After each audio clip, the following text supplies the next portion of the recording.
दोस्तों, आज इंडिया ने एक ऐसा फैसला लिया है जो सिर्फ एक इंडस्ट्रियल पॉलिसी नहीं बल्कि आने वाले दशक की स्ट्रेटेजिक फाउंडेशन है। कैबिनेट ने मंजूरी दे दी है रुपीज 7,280 करोड़ के उस मेगा स्कीम को, जिसका उद्देश्य है इंडिया में पहली बार बड़े पैमाने पर sintered rare earth permanent magnets यानी रैप मैग्नेट्स की घरेलू मैन्युफैक्चरिंग को स्टैब्लिश करना। यह डिसीजन सिर्फ मैन्युफैक्चरिंग को बढ़ावा देने के लिए नहीं है, बल्कि इंडिया की एक बहुत बड़ी डिपेंडेंसी को तोड़ने, हमारी टेक्नोलॉजिकल लीडरशिप को आगे बढ़ाने और ग्लोबल सप्लाई चेन्स में एक मजबूत स्थान बनाने की कोशिश है।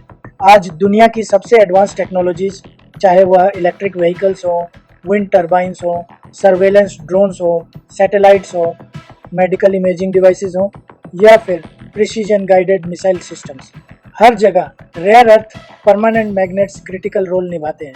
ये मैग्नेट्स मॉडर्न वर्ल्ड की फंक्शनिंग का इनविजिबल बैकबोन है, लेकिन डिकेड से इन मैग्नेट्स की प्रोडक्शन और सप्लाई चेन लगभग पूरी तरह चाइना के कंट्रोल में रही है और इससे ग्लोबल मार्केट्स पर एक तरह का मोनोपोली बन चुका है।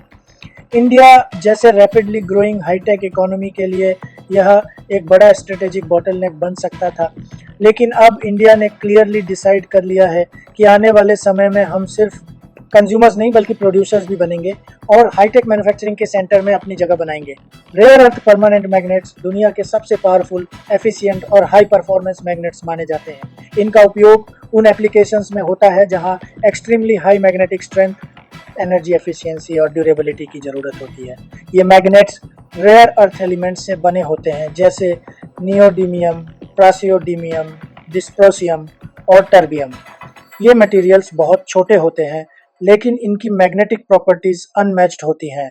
आज के समय में अगर आप कोई भी मॉडर्न मशीन देखें, चाहे वो ईवी का मोटर हो, विंड टर्बाइन का generator, robotics arm, aerospace instrument, smartphone speakers, hard drives, drones या सर्जिकल इक्विपमेंट, इनकी परफॉर्मेंस लार्जली डिपेंड करती है इन रेयर अर्थ मैग्नेट्स पर। इलेक्ट्रिक व्हीकल्स में इनके बिना high torque, high efficiency motor बनाना ऑलमोस्ट इम्पॉसिबल है। विंड टर्बाइंस में इन मैग्नेट्स का यूज पावर जनरेशन को स्टेबल रखने के लिए किया जाता है। डिफेंस में ये magnets missile guidance, radar systems और एविएशन इलेक्ट्रॉनिक्स में क्रिटिकल होते हैं। ऐसा कहा जाए कि without REPM magnets the modern technological world can not function. तो यह बिल्कुल सच है। दुनिया भर में इन मैग्नेट्स की सप्लाई चेन बहुत लिमिटेड कंट्रीज में मौजूद है और इसमें चाइना का डोमिनेंस बहुत भारी है। एक्सपर्ट्स के अनुसार आज ग्लोबल REPM प्रोडक्शन का 80 to 90% चाइना के पास है। यह एक ऐसी डिपेंडेंसी है जो जियोपॉलिटिकल रिस्क और सप्लाई चेन डिसरप्शंस के समय किसी भी देश के स्ट्रेटेजिक इंटरेस्ट के लिए खतरा बन सकती है। इसी वजह से इंडिया के लिए यह स्कीम सिर्फ इंडस्ट्रियल पॉलिसी नहीं बल्कि एक स्ट्रेटेजिक नेसेसिटी है। कैबिनेट ने जिस स्कीम को अप्रूव किया है उसका नाम है sintered rare earth permanent magnet manufacturing promotion scheme और इसका टोटल आउटले है 7,280 करोड़ रुपीस। यह स्कीम इंडिया में पहली बार एक complete end to end high tech magnet ecosystem बनाने का प्रयास है। इस स्कीम ई के कुछ वेरी इंपॉर्टेंट पिलर्स हैं। पहला, इंडिया में लार्ज स्केल मैन्युफैक्चरिंग प्लांट्स बनाए जाएंगे जिनमें वर्ल्ड क्लास क्वालिटी वाले REPM मैग्नेट्स तैयार होंगे। ये plants high precision metallurgy, advanced machining और कटिंग एज सिंटरिंग टेक्नोलॉजीज का उपयोग करेंगे।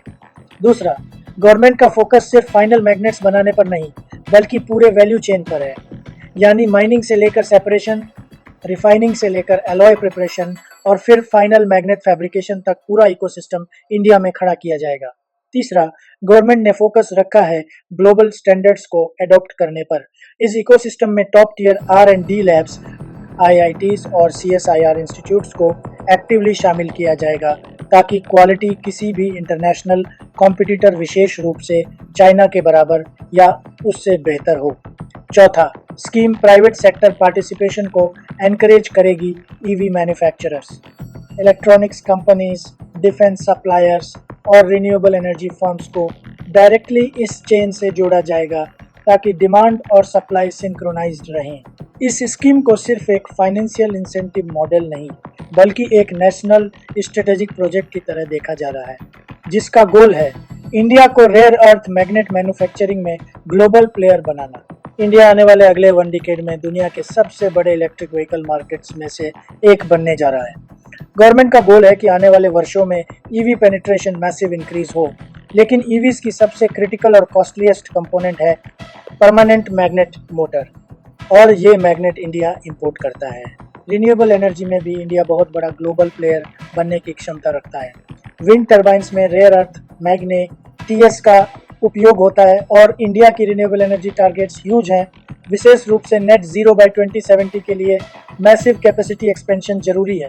अगर मैग्नेट्स इंपोर्ट होंगे तो विंड एनर्जी की कॉस्ट हाई रहेगी। डिफेंस सेक्टर की बात करें तो आज India world's top defence importers में से एक है, लेकिन अब make in India defence programme की वजह से मैन्युफैक्चरिंग डोमेस्टिक हो रही है। Missile systems, radars, UAVs, fighter avionics, इन सब में रेयर अर्थ मैग्नेट्स क्रिटिकल है। इंपोर्ट डिपेंडेंसी स्ट्रेटेजिक रिस्क बन जाती है। इसके अलावा electronics, robotics, health care devices और स्पेस इंस्ट्रूमेंट्स में भी रेयर अर्थ मैग्नेट्स की भारी डिमांड है। ऐसे में इंडिया के पास दो रास्ते थे, या तो हम डिकेड्स तक दूसरे देशों पर निर्भर रहते या फिर एक स्ट्रॉन्ग डिसीजन लेकर डोमेस्टिक इकोसिस्टम बनाते। गवर्नमेंट ने दूसरा रास्ता चुना। इस स्कीम के इफेक्ट्स मल्टी सेक्टोरल होंगे। इसका सबसे बड़ा प्रभाव ईवी सेक्टर पर पड़ेगा। इलेक्ट्रिक व्हीकल्स में मोटर्स की कॉस्ट काफ़ी हाई होती है क्योंकि इंपोर्टेड मैग्नेट्स का यूज़ किया जाता है। डोमेस्टिक मैन्युफैक्चरिंग से मोटर कॉस्ट ड्रामेटिकली रिड्यूस होगी, जिससे ईवी सस्ती होंगी, एडॉप्शन बढ़ेगा और मैन्युफैक्चरिंग स्केल अप होगी। इंडिया खुद को एशियन ईवी हब के रूप में एस्टैब्लिश कर सकता है। डिफेंस सेक्टर के लिए ये स्कीम गेम चेंजर है। आज drone systems, missile seekers, anti missile defence, UAV Motors, naval systems, ये सब रेयर अर्थ मैग्नेट्स के बिना ऑपरेट नहीं कर सकते। डोमेस्टिक मैग्नेट से इंडिया की डिफेंस मैन्युफैक्चरिंग इंडिपेंडेंट, सिक्योर और एक्सपोर्ट रेडी बनेगी। यह एक ह्यूज एडवांटेज है, खासकर ग्लोबल जियोपॉलिटिकल इंस्टेबिलिटी को देखते हुए। Renewable energy specially wind power को बड़ा पुश मिलेगा। Wind turbines high strength magnets के बिना एफिशिएंट नहीं हो पाते। डोमेस्टिक मैग्नेट्स विंड पावर को कॉस्ट इफेक्टिव बनाएंगे।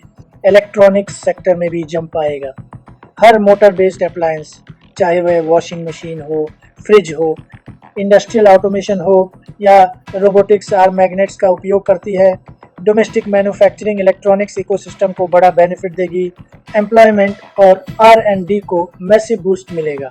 रेयर अर्थ प्रोसेसिंग और magnet manufacturing high skill jobs generate करते हैं।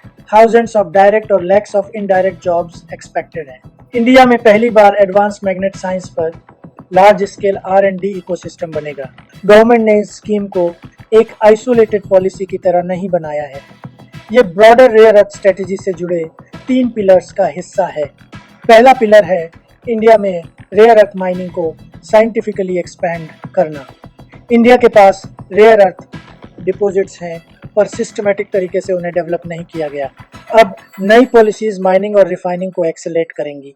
दूसरा पिलर है रिफाइनिंग और केमिकल प्रोसेसिंग कैपेबिलिटी डेवलप करना। रेयर अर्थ सेपरेशन दुनिया की टफेस्ट केमिकल इंजीनियरिंग प्रोसेसेस में से एक है। इंडिया अब इस पर डेडिकेटेड R&D फंडिंग करेगा। तीसरा पिलर है manufacturing plus R&D partnerships. Government private companies को एनकरेज कर रही है कि वे IITs, CSIR लैब्स और ग्लोबल टेक प्रोवाइडर्स के साथ मिलकर हाई क्वालिटी मैग्नेट्स बनाएं। फायदे बड़े हैं, लेकिन चैलेंजेस भी रियल हैं। Rare earth refining environmentally sensitive है, इसलिए ग्रीन कंप्लायंस स्ट्रॉन्ग रखना पड़ेगा। स्किल्ड वर्कफोर्स की ज़रूरत होगी क्योंकि magnet manufacturing high precision engineering का काम है। ग्लोबल कंपटीशन टफ होगा क्योंकि चाइना डिकेड से इस मार्केट को डोमिनेट कर रहा है। लेकिन इंडिया की सेमीकंडक्टर्स, इलेक्ट्रॉनिक्स, डिफेंस और स्पेस मैन्युफैक्चरिंग में रिसेंट स्पीड देखकर क्लियर है, ये चैलेंज भी इंडिया ले सकता है। तो दोस्तों, ₹7,280 करोड़ की यह rare earth permanent magnet scheme सिर्फ एक इंडस्ट्रियल डिसीजन नहीं, यह इंडिया की हाई टेक इंडिपेंडेंस का पहला कदम है।